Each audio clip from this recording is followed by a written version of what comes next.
রাত্রিবেলা ওরা সব মদ খেয়ে টেয়ে বাচ্চা সব চ্যাংলা বাচ্চা সব এসে গাছপালা সব ভেঙে ক্ষতি করে দিয়ে গেছে আমাদের।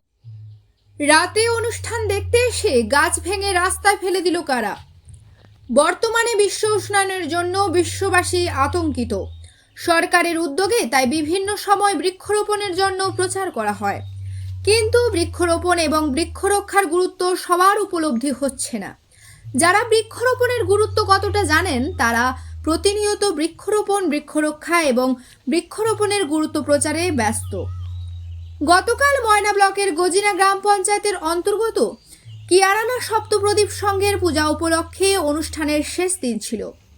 রাতের অন্ধকারে কেউ বা কারা এলাকার বিভিন্ন জায়গায় গাছ ভেঙে দিয়ে চলে গেল। সকালবেলায় অনেকগুলো গাছকে রাস্তার উপরে শুয়ে থাকতে দেখা গেল।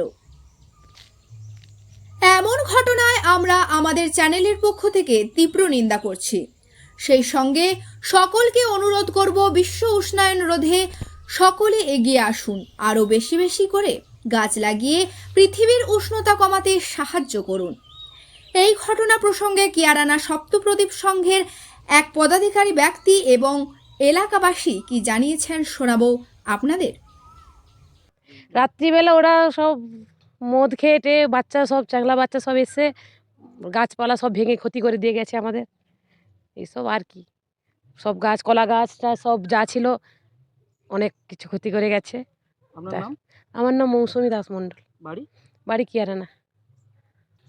এই 208 নম্বর বুথে দমদমে স্কুলের প্রাইমারি স্কুলে একটা প্রোগ্রাম হয়। হ্যাঁ, ওখানে রাত্রে যত সব ছেলে মদ খেয়ে দিয়ে এই রাস্তাঘাটে যত গাছপালা ছিল সব অত্যাচার করে গেছে। রাস্তাঘাট পুরো অপচয় হয়ে পড়ে আছে।